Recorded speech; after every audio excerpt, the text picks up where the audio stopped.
Hello friends, എല്ലാ കൂട്ടുകാർക്കും ഇന്നത്തെ എപ്പിസോഡിലേക്ക് സ്വാഗതം. അങ്ങനെ പ്രകാശൻ വയറ് നിറച്ച് ഭക്ഷണം കഴിച്ചതിന് ശേഷം വായൊക്കെ ഇങ്ങനെ കഴുകുവാട്ടോ. ഈശ്വര, ഇനി ഇവിടുന്ന് എങ്ങനെയാ ഒന്ന് പുറത്തേക്കൊന്ന് ഇറങ്ങുക എന്നൊക്കെ ഇങ്ങനെ ആലോചിച്ചുകൊണ്ടിരിക്കുകയാണ്. എന്തിനും വഴി ഒപ്പിക്കുക എന്ന് പറഞ്ഞിട്ട് പ്രകാശ് അവിടെ പഴകിക്കൊണ്ടിരിക്കുമ്പോഴേക്കും ആ കടക്കാരൻ ചോദിക്കണ്ട്, എന്താ കഴിച്ചൊക്കെ കഴിഞ്ഞു ചേട്ടാ? കഴിഞ്ഞു. എത്രയായി എന്ന് പ്രകാശൻ ചോദിക്കുമ്പോൾ 250 രൂപ. 250 രൂപ അല്ലേ? ശരി ശരി എന്നിട്ട് പോക്കറ്റൊക്കെ തപ്പുവാണ്. 250 രൂപയല്ലേ? ഇപ്പൊ തരാവേ. എൻ്റെ പേഴ്സ്, അയ്യോ എൻ്റെ പേഴ്സ് കാണുന്നില്ലല്ലോ. മനസ്സിലായി മനസ്സിലായി. തപ്പ് തപ്പ് കടക്കാരൻ വേണ്ട. അയ്യോ സത്യമായിട്ട് ചേട്ടാ, പേഴ്സ് എൻ്റെ കയ്യിൽ ഉണ്ടായിരുന്നു, ഇപ്പൊ കാണുന്നില്ല.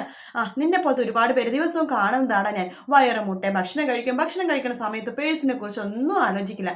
ഭക്ഷണം കഴിച്ച് കഴിയുമ്പോൾ പേഴ്സ് പണം എന്നൊക്കെ പണി ചുറ്റിക്കറങ്ങും. അയ്യോ ചേട്ടാ, ഞാൻ അത്രക്കാരനല്ല, എൻ്റെ കയ്യിൽ പൈസ ഉണ്ടായതാണ് എന്ന് പറയുമ്പോൾ, എടാ നിനക്കുള്ള പണിയെ ഞാൻ തന്നോളാം. ഇവിടെ വേറെ ആളൊന്നുമില്ല, ഞാൻ ഒറ്റക്കാണ് ദോശ ചുടുന്നതും ഓംലേറ്റ് അടിക്കുന്നതും എല്ലാം. ഇനിയിപ്പോൾ വരുന്ന ആൾക്കാരൊക്കെ നീ ദോശ ചുട്ട് കൊടുക്കുക, ഓംലേറ്റ് ഉണ്ടാക്കി കൊടുക്കുക, കറി വിളമ്പി കൊടുക്കുക. പിന്നെ രാത്രി കട അടക്കണ വരെ പണി ചെയ്തുകൊണ്ടിരിക്കും. കടയൊക്കെ നന്നായിട്ട് തുടച്ചടിച്ച് വൃത്തിയാക്കിയിട്ട് നീ ഇവിടുന്ന് പോയാൽ മതി. ശരി ചേട്ടാ, ഞാൻ ചെയ്തോളാം. ഇതാണ് ദോശമാവ്, ഇത് ദോശക്കല്ല്. ചേട്ടാ ഇതൊക്കെ എനിക്ക് അറിയാം, ഈ പണിയൊക്കെ ഞാൻ കുറെ ചെയ്തതാണ്. എങ്കിൽ നോക്കി നിൽക്കാതെ പണി തുടങ്ങിക്കോ എന്ന് പറയാണ്. അപ്പോഴാണ് അവിടേക്ക് കിരണും കല്യാണിയും കൂടി വരുന്നത്. അപ്പൊ കിരണും കല്യാണം വരുമ്പോഴേക്കും ആ കടക്കാരൻ ചോദിക്കണം, മേഡോ സാറോ, വാ വാ ഇരിക്ക്, എന്തുണ്ട് ചേട്ടാ ഇന്ന് സ്പെഷ്യൽ എന്ന് കിരൺ ചോദിക്കുമ്പോൾ, ദോശയുണ്ട്, സാമ്പാറുണ്ട്, ഓംലേറ്റ് ഉണ്ട്, കറികളുണ്ട്, എല്ലാം ഉണ്ട് സർ.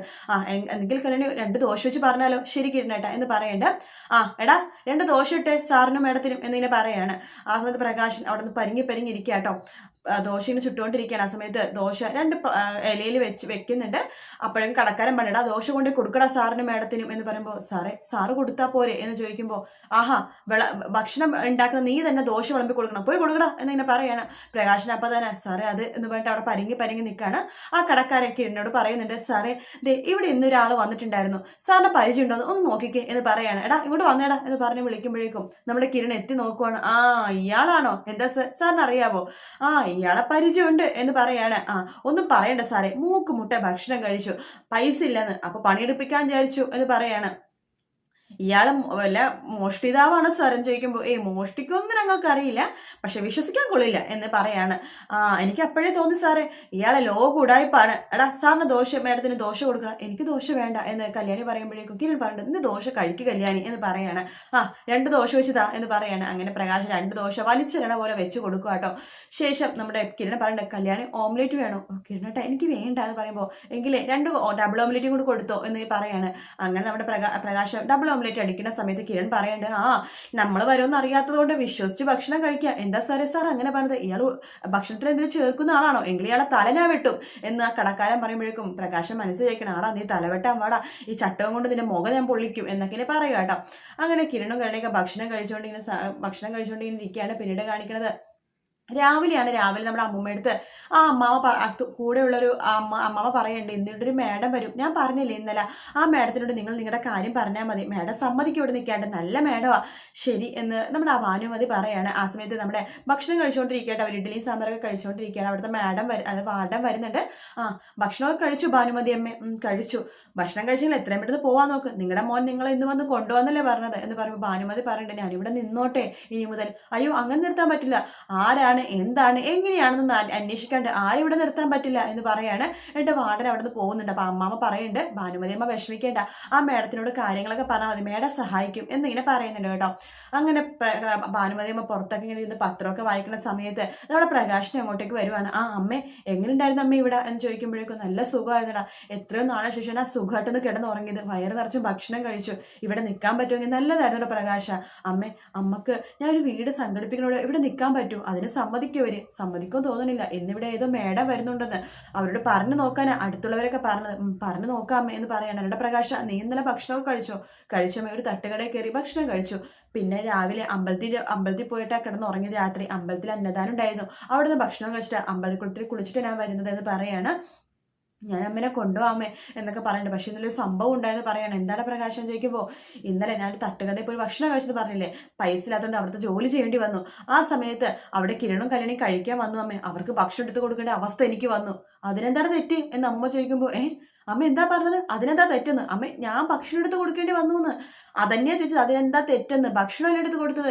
നമ്മൾ ചെയ്യേണ്ട പ്രവൃത്തിയിലെ ഫലമാണ് നമ്മൾ അനുഭവിക്കുന്നത്. ഒരുത്തനെ പൊന്നുമോനാണ് രാജകുമാരൻ എന്നൊക്കെ പെടുത്ത് വളർത്തിയാലോ, അവൻ തിരിഞ്ഞു നോക്കിയോടോ, അവൻ എവിടെ എന്ന് ചോദിക്കുമ്പോഴേക്കും, അവൻ വരുമേ, നമുക്കുള്ള കാര്യങ്ങൾ ചെയ്യാൻ വേണ്ടി പോയതായിരിക്കും, നീ അവനെ ന്യായീകരിക്കുന്നു ന്യായീകരിക്കൊന്നും വേണ്ട പ്രകാശ. നീ ഹോസ്പിറ്റലിൽ കിടന്നപ്പോഴേ 10 പൈസ അവനെ കൈ കൊണ്ട് തന്നില്ല. ഈ പൊരി വെയിലത്ത് ചെരുപ്പില്ലാണ്ട് എല്ലായിടും മുമ്പിൽ കൈനീട്ടിയാടാ ഞാൻ നിന്നെ ഹോസ്പിറ്റലിൽ നിന്ന് പുറത്തിറക്കിയത് എന്ന് പറയാണ്. ഇനി എനിക്ക് വയസ്സാം കാലത്തെ മക്കളാണ് അമ്മമാരെ നോക്കേണ്ടത്. ഒരു പ്രായം വരെ ഞങ്ങളെല്ലാവരും അവരെ നോക്കി ഇരിക്കും. പക്ഷെ എന്നിട്ടും അവർക്ക് നമ്മളെ മനസ്സിലായില്ലെങ്കിൽ അവരങ്ങോട്ട് ഉപേക്ഷിച്ച് കളയണം. ഇതിനൊക്കെ കാരണക്കാരി അവളാണമ്മേ, ആ കല്യാണി എന്ന് പ്രകാശം പറയുമ്പോൾ കല്യാണിയാണോ ഇതിന് കാരണക്കാരി? നമ്മൾ തന്നെയാ എല്ലാത്തിനും കാരണക്കാരി. അമ്മേ, എൻ്റെ അമ്മ തന്നെയാണ് ഈ പറയണത്. അമ്മ ഒരു ദിവസം ഇവിടെ നിന്നപ്പോഴേക്കും അമ്മയുടെ സ്വഭാവം അങ്ങോട്ട് മാറിയോ എന്ന് ചോദിക്കുമ്പോൾ മാറണം, നീയും മാറണം, നമ്മൾ ചെയ്ത തെറ്റുകൾ നമ്മൾ മനസ്സിലാക്കണം എന്ന് പറഞ്ഞിട്ട് നമ്മുടെ അമ്മൂമ്മ അവിടെ നിന്ന് പോകുവാണ്. ആ സമയത്ത് അവിടെ ആ ഒരു വൃദ്ധസദനം, അതായത് ആ ഒരു സായാഹ്നത്തിൽ ഇങ്ങനെ ആൾക്കാരിങ്ങനെ സംസാരിച്ചുകൊണ്ട് വാർഡൻ ഇങ്ങനെ സംസാരിച്ചുകൊണ്ടിരിക്കുകയാണ്. നമ്മുടെ ഏറ്റവും പ്രിയങ്കരിയായിട്ടുള്ള മാഡം ഇന്നിവിടെ എത്തിയിട്ടുണ്ട്. എല്ലാ മാസത്തെയും പോലെ നമ്മളെ കാണാൻ വേണ്ടി വന്നിരിക്കുകയാണ്.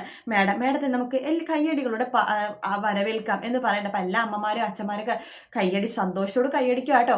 ഭാനുമതിയും പ്രകാശനൊക്കെ കയ്യടിക്കേണ്ട. അപ്പോഴാണ് അവിടേക്ക് നമ്മുടെ കല്യാണി വരുന്നത്. കല്യാണി വരുമ്പോൾ നമ്മുടെ ആ വാർഡൻ കല്യാണിക്ക് പൂക്കൾ കൊടുക്കേണ്ട, വെൽക്കം മാഡം എന്നൊക്കെ പറയാണ്.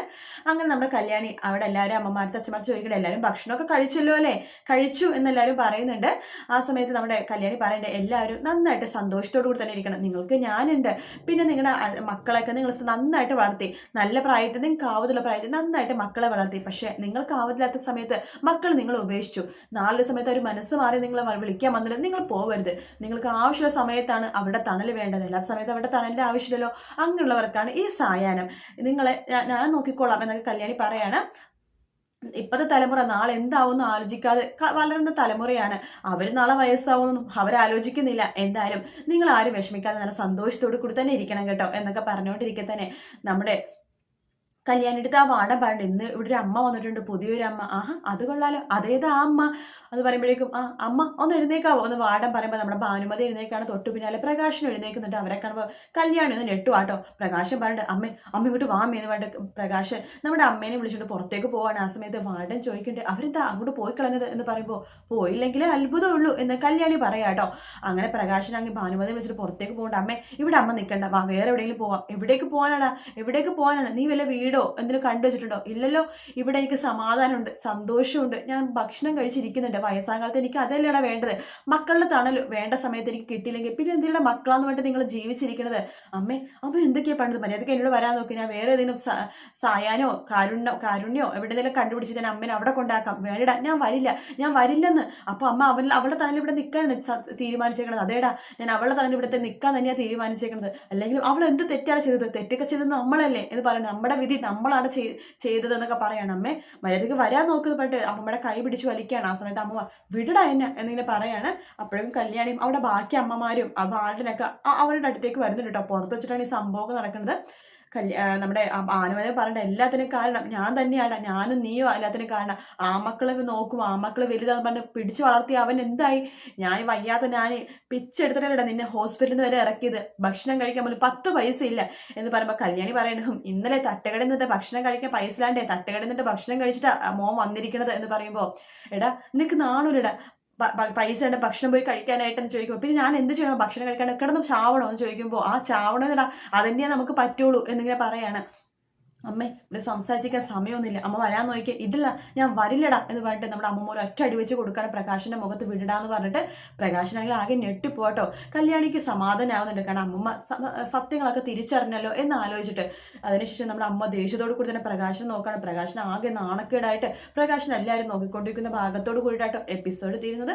വീഡിയോ ഇഷ്ടപ്പെട്ടാണെങ്കിൽ ലൈക്ക് ചെയ്യുക, സബ്സ്ക്രൈബ് ചെയ്യുക, കമന്റ് ചെയ്യുക. മറ്റൊരു വീഡിയോ കാണാം. Take care, bye bye.